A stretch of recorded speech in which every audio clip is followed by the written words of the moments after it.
اهلا بكم. في الحلقه دي بقى هنتكلم عن بعض الحروف اللي ساعات بتبقى سايلنت، يعني ما بننطقهاش. تمام؟ يعني مثلا هنا لو عندي word ending منتهيه ب MB تبقى البي سايلنت، like come, lamb, climb, down. come, lamb, climb, down. فلو الword الكلمه منتهيه ب MB البي سايلنت. لو الword بدأ ب KN تبقى ال K silent, like knife, knock, no, knee. knife, knock, no, knee. لو word بدأ ب KN تبقى ال K silent. لو عندي word بدأ ب SC وال C followed by E or I تبقى ال C silent, like seen, send, science, scissors. seen, send, science, scissors. تاني لو الكلمة بدأ ب SC يجي بعدها E أو I تبقى ال C silent. أوكي. بعد كده لو عندي word ending in MN كلمة منتهية ب MN تبقى ال N silent, like dam, autumn, column, hymn. dam, autumn, column, hymn.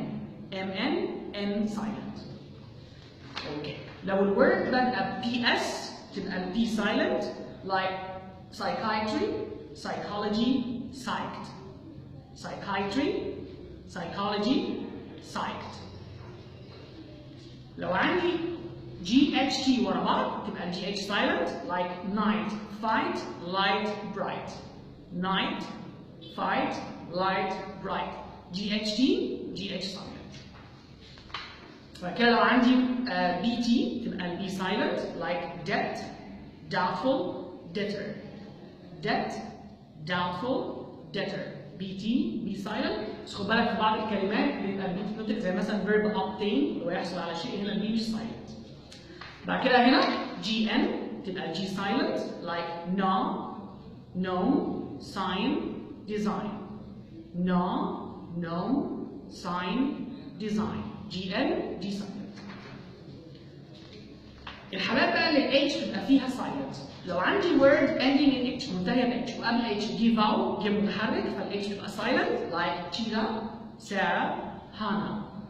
Cheetah, Sarah, Hannah. لو ال H جت between two vowels جت بين اثنين صوتين متحركين تبقى ال H silent, like annihilate, vehicle, vehement. annihilate, vehicle, vehement. هنا ال H between two vowels الاثنين متحرك تبقى silent.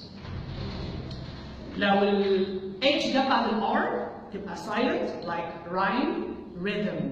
rhyme, rhythm. RH, H silent. آخر حاجة لو عندي word بدأ ب EX وجي بعدها H تبقى H silent, like exhausted, exhibition, exhort. exhausted, exhibition, exert. شكرا واشوفكم حلقة تانية ان شاء الله.